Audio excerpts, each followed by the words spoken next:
So realistically, this was a vision that I had probably about 2 years after Miss Michelle Tej over here was like, Malcolm, you know so much about real estate. Why aren't you teaching it? The idea is we want a safe space for blue collar workers, first responders to have that trust because a lot of people in this real estate game, they don't care. They see you as a number, and that's what happens to a lot of people. I don't know if you guys seen the news recently where a real estate agent took $3 million worth of property from an unknowing homeowner. So the idea is to create a safe space where you guys can have fun, first of all, because we like to have fun, but you can learn and have someone that's there for you to help you benefit and work in your best interest. Welcome back, Buying New York. This is a house that was going through probate, became an estate sale, and right now the attorney is the owner of the estate, meaning the attorney has to sell it for the best interest of the heirs, because when the person who passed, they didn't leave one particular person to be in charge of everything, so the state puts an attorney in charge to deal with it. You have a separate interest to the basement, and then the main interest is over here. Okay. So if somebody wanted to do it later on, convert it into a two-family, they could definitely do this. You see that? So one thing you look at is how can we add value? And this is already a value add. If we turn this to a two-family, boom, right there, the instant equity, I like to call it, because you make more money. Semi-detached. You have 3 bedrooms. You have a half bath when you first walk in. You have a finished basement. The basement right now, it's a rentable suite. So it's a 1-bedroom downstairs. Currently right now, we do not have access to it because there's a tenant there and we're in the process of having the tenant leave. The tenant's not giving us no issues. So usually we have horror stories in New York, but this one is not a horror story. It's just, unfortunately, the person passed away and we're planning to sell the property for the estate and they just have to move. Redo this kitchen. The floor is good. It doesn't really look like it needs anything. So we would just sand it, buff it, and then re-put some new gloss on it. That means we're not really gonna restain it, anything like that, just highlight it. Then we're gonna have to redo this kitchen. The towels definitely have to get changed because I don't know about you, but I don't know anyone who likes green floors. So with FHA, if it has 3 or more steps, it needs to have railings. Insurance in general. Oh. Yeah, not just FHA. Even if you purchase your home with a conventional loan, if you have insurance on your property, if you have 3 or more stairs, it has to have a railing. Yeah. So with conventional though, we don't really care about it as much. With FHA, they do. But since these are metal, you see that? It's not going anywhere. A lot of times people do quick work and they put like wood railings. And then over time, the wood railings start getting really shaky. You have to put in new screws and stuff like that. But these ones, you see that? Look at that. These is not going anywhere. It's very sturdy. Like this bathroom, you don't really need to do much with it. It's an older look, but because it's so clean, I would just change this door. We would probably change these gold knobs. Varnish these because this looks like it's original with the house. You could even do that. Someone was trying to be a doctor. You never know what you're gonna find in these houses. You see? Yes. Like what? This is what we need to start having our son play with. I might just bring this home. Well, you want him to be Dexter? No, I want him to be a doctor. What, a doctor? Why he can't be an art teacher? I was an art teacher. What the hell's wrong with you? There's nothing wrong. Why y'all? You was an art teacher, but you can't see the vision in that bathroom, right? You got that on camera, right? Yeah. You got that on camera. I have the vision. It just says We're spying on the contractor, making sure he's actually working. He's not doing anything. You get? Because I don't like this thing at all. Basically, you make it become a peninsula. Yeah. So you have the cabinets and it's fine. You can do that. I like that better. If you want, you can open this up as well a little bit much higher to make it seem much bigger. That's something you could go. Everything that you could do, we could do. It's not our first time doing this, so we could do anything we want. The contractor could do whatever. It's just up to how much we're looking to spend. Go in our budget. Just watch your step right here. Flashlights on. Watch your step right here.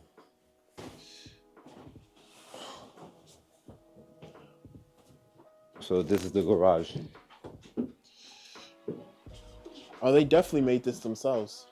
This is where so this is where the garage was at. That's why you see the cement block. Everything is here. Oh, got Gotcha. Yeah. So this is cement. So and then that's the garage doors right here. They closed it down and made this into a bedroom. Yeah. And then they dropped the ceiling right here just because of, yeah, so this is the balcony. This is the garage. Right now what they were trying to do is to make it an actual room. Did they put a kitchen and everything? That's in the apartment. Oh, okay. So this is the space before the apartment. Yeah, the garage. And then there's an accessory apartment in the back, so it's a 1-bedroom. Oh, it's even bigger. What's the first thing I'm gonna look at?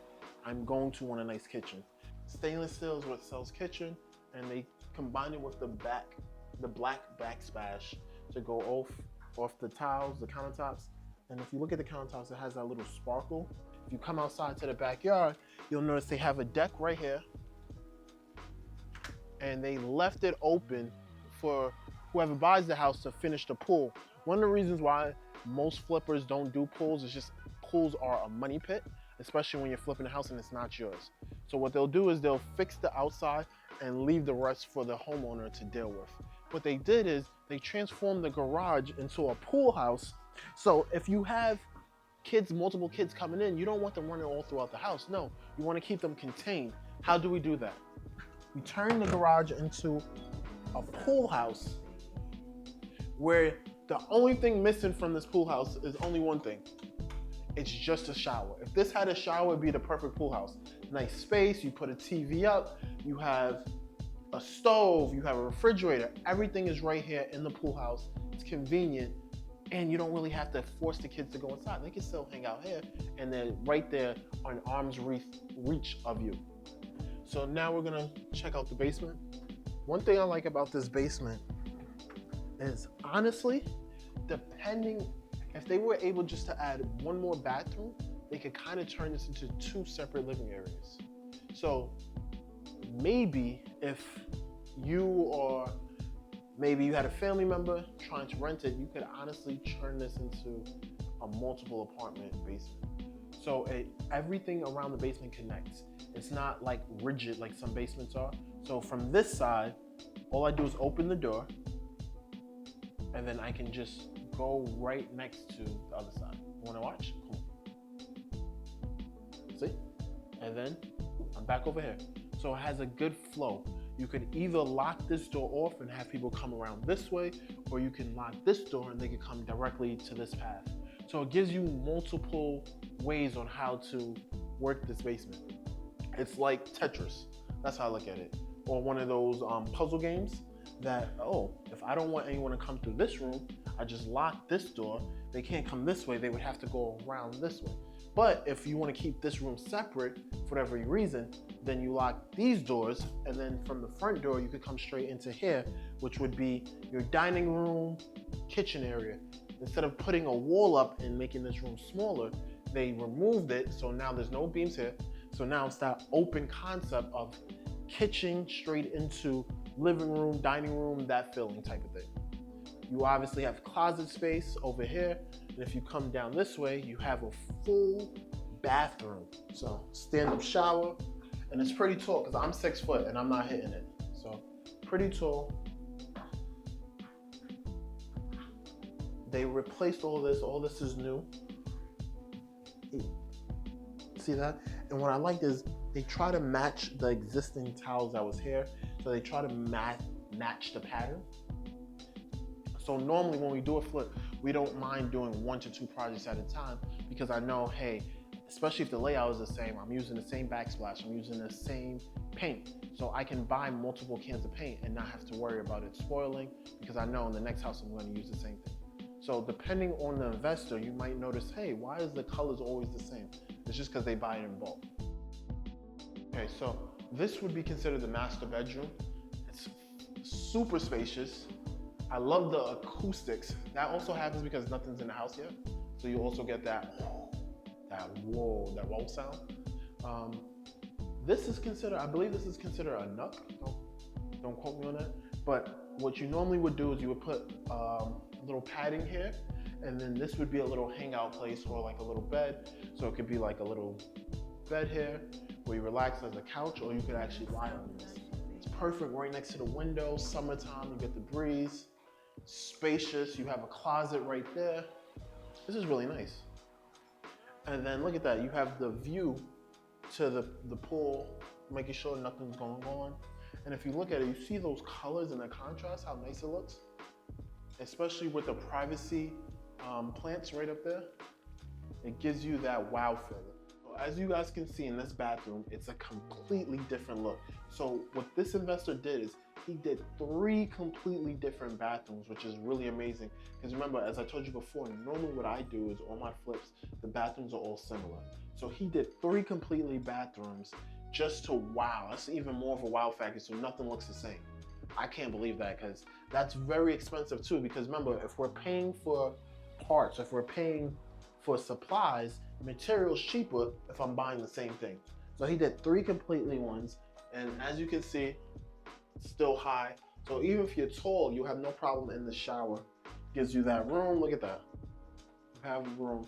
So that's pretty good for a stand-up shower. I love the colors. The concept is good. This would definitely be a kid's bedroom. It could be an adult too. It's not too small. Gives you that room. Has a full closet in it.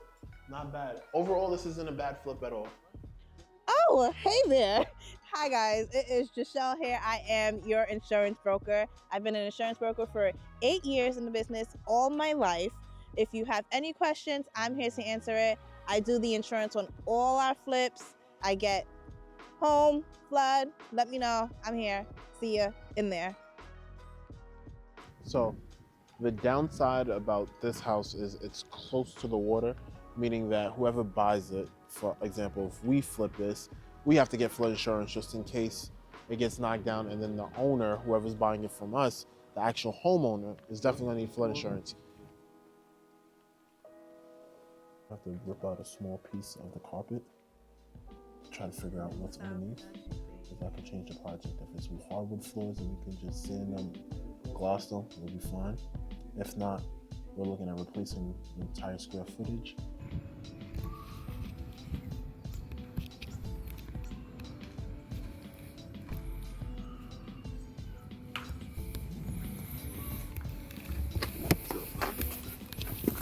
Good crawl space.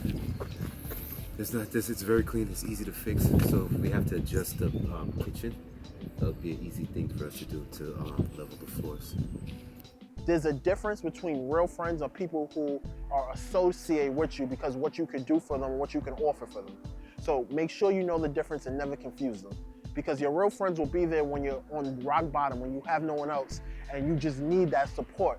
People who are associated with you because you're popular, because you're doing things, they only want you when you're on top. As soon as you have nothing, that's when they show you their real selves and they stop answering your phone calls. They no longer want to hang out with you the same way they were when you were on top. So notice the difference between the two and treat your real friends with that respect and that courtesy, because those are the ones who are going to be there when you have nothing.